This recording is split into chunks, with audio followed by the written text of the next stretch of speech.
So hey guys, welcome back to our YouTube channel ई सबक। तो जैसा कि आपको पता है, हमने 8th क्लास की जो पॉलिटिकल साइंस है उसकी सीरीज़ हमने स्टार्ट की है और आज का लेक्चर नंबर 5 है। तो बहुत सारे बच्चों की ये डिमांड थी कि सर आप हमें पहले T2 के जो चैप्टर हैं वो हमें पढ़ाइए, उसके बाद दूसरे चैप्टर को आप उठाइए। तो इसी डिमांड को मद्देनज़र रखते हुए हमने चैप्टर 8 जो टी टर्म सेकंड के अंदर आता है, हमने इसको पहले आज लिया है और हम इसी पर आज बात करेंगे। इस चैप्टर में हमें 3 से 4 वीडियोस बनेगी और इन वीडियोस में हम इस चैप्टर को ख़त्म करेंगे और माइन्यूटली और डिटेल्ड तरीके से हम इसको पढ़ेंगे। चलते हैं हम अपनी टॉपिक की तरफ। तो ये जो चैप्टर है ये है पब्लिक फैसिलिटीज़। तो जैसे कि आपको पता है पब्लिक फैसिलिटीज़ क्या होता है। पब्लिक फैसिलिटीज़ का मतलब है ऐसी फैसिलिटीज़ जिसको तमाम लोग मिलकर यूज़ करें। जैसे हमारे पास रोड आता है, हमारे पास फुटपाथ होता है, पार्क होती हैं, वाटर होता है, इंटरनेट कनेक्टिविटी है, ये सब पब्लिक फैसिलिटीज़ आती हैं। पब्लिक फैसिलिटीज़ में हम सब लोग मिलकर यूज़ करते हैं और अपनी रोज़मर्रा की ज़िंदगी हम बसर करते हैं। जिस तरह हमारे पास फुटपाथ होता है हम उस पर चलते हैं, रोड है हम उस वहाँ पर गाड़ियाँ चलाते हैं, इंटरनेट जो है हम यूज़ करते हैं, हम यूट्यूब देखते हैं, फेसबुक देखते हैं और जो सोशल मीडिया हम यूज़ करते हैं। हम इसके लिए कुछ पे करते हैं और इसके रिटर्न में गवर्नमेंट हमें ये फैसिलिटीज़ प्रोवाइड करती है। जो हम टैक्स भरते हैं उस टैक्स के ज़रिए गवर्नमेंट इनको मेंटेन करती है। पब्लिक फैसिलिटीज़ का मतलब उम्मीद है कि आपको समझ आया होगा। जैसे कि यहाँ पर इस चैप्टर में जो पहला पेज है यहाँ पर वाटर के बारे में बात की है। यानी चेन्नई के अंदर जो वाटर पब्लिक फैसिलिटी है, इसके बारे में हमें समझाया है कि डिफरेंट डिफरेंट एरिया के अंदर वाटर की क्या सिचुएशन है, किस किस तरह से लोग पानी हासिल कर पाते हैं। यहाँ पर हमें कुछ 3-4 स्टोरियाँ हमें इन्होंने बताई हैं, कुछ कहानियाँ बताई हैं कि किस तरह जो वहाँ के लोग हैं वो वाटर हासिल करते हैं, जिससे हमें पता चलेगा कि डिफरेंट डिफरेंट एरिया में वाटर की क्या क्या सिचुएशन है। जैसे यहाँ पर एक एरिया है अन्ना नगर, यहाँ पर एक सीनियर गवर्नमेंट ऑफिशियल रहता है जिसका नाम होता है एक मिनट, 1 मिनट प्लीज़, यस, जिसका नाम होता है रामा गोपाल। रामा गोपाल एक सीनियर गवर्नमेंट ऑफिशियल है जो यहाँ पर एक बंगलो में रहता है। यहाँ पर जो एरिया होता है ये बहुत ही ज़्यादा ग्रीनिश एरिया है और यहाँ पर बहुत ही ज़्यादा पानी का यूज़ किया जाता है उस ग्रीनिश एरिया को मेंटेन करने के लिए। और तकरीबन हर बंगलो जो है उसको यहाँ पर वाटर कनेक्टिविटी है और हर day throughout the day वहाँ पर पानी चलता रहता है। जो एक दिन रामा गोपाल को यहाँ पर शॉर्टेज ऑफ वाटर हो गया तो उसने सीनियर जो ऑफिशियल था म्यूनिसिपल वाटर बोर्ड का, तो उससे बात की और वहाँ पर ईजिली वाटर टैंक का अरेंजमेंट हो गई। तो ये एक एरिया की बात थी। इस तरह हमारे पास दूसरा एरिया है इसी सिटी के अंदर, एक दूसरी सिटी है माइलापुर। यहाँ पर एक बंदा है जिसका नाम है सुब्रमण्यम। इसका एक अपार्टमेंट है। तो ये इस एरिया के अंदर रहता है।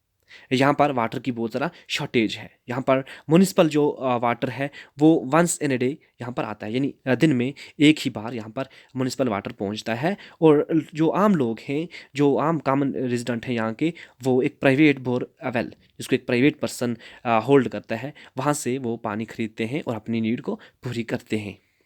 इस तरह यहाँ पर तकरीबन 500 से 600 पर मंथ खर्च करके पानी खरीदा जाता है और ड्रिंकिंग जो हमारी नीड है उसको, और जो हमारी वाशरूम की जो नीड होती है उनको पूरा किया जाता है इस एरिया के अंदर।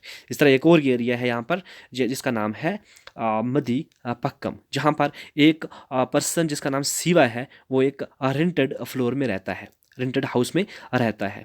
यहाँ पर वाटर की बहुत ज़्यादा शॉर्टेज है। यहाँ पर सिर्फ and gets water once in a 4 days, यानी एक पर्सन सिर्फ 4 दिन में एक बार ही पानी यहाँ पर हासिल कर पाता है और जितना पानी उसने हासिल किया है नेक्स्ट 4 days उसको उसी में गुजारने हैं।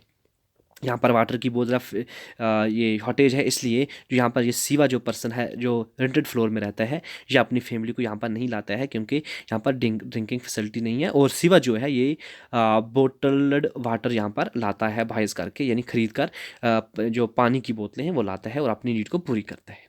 इस तरह यहाँ पर एक और स्टोरी हमें बताई है कि पदम जो एक डोमेस्टिक हेल्पर है सदीपत एक एरिया है यहाँ पर चेन्नई के अंदर, यहाँ पर एक स्लम है। स्लम के अंदर यहाँ पदम काम करता है जो एक हट के अंदर रहता है।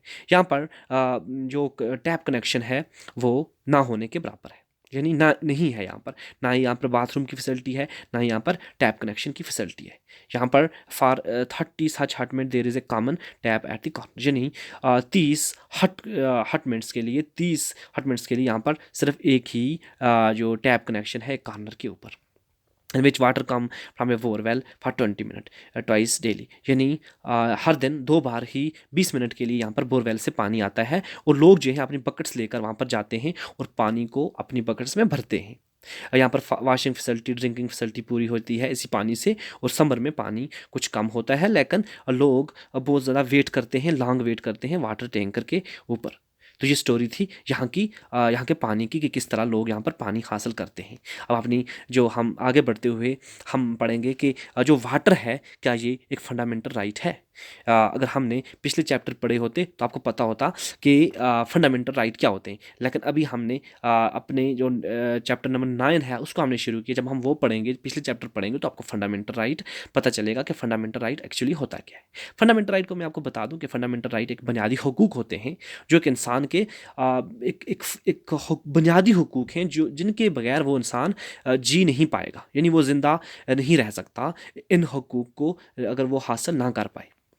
क्या वाटर जो है वो एक बुनियादी हकूक़ है? अपनी हम इस वीडियो में अब इसी वीडियो में हम इसको जानने की कोशिश करेंगे।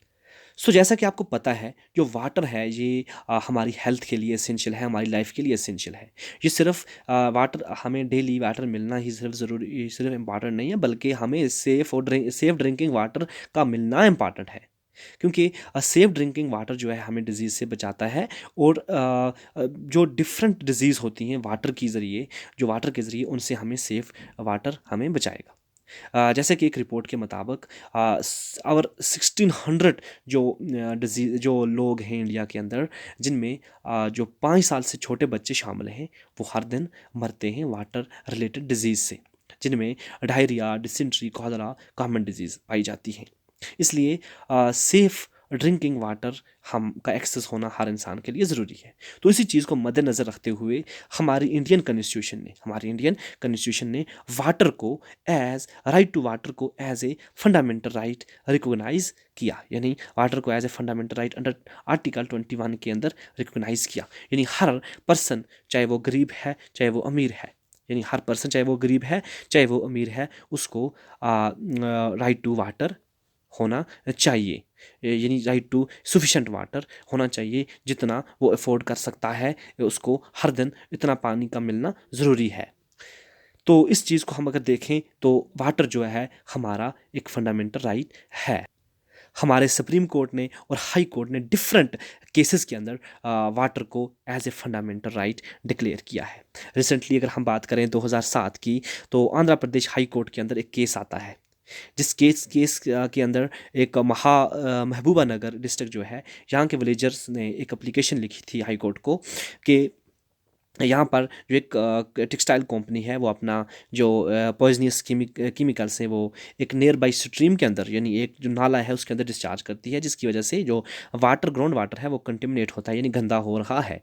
उसके अंदर जो हार्मफुल केमिकल्स हैं वो शामिल हो रहे हैं।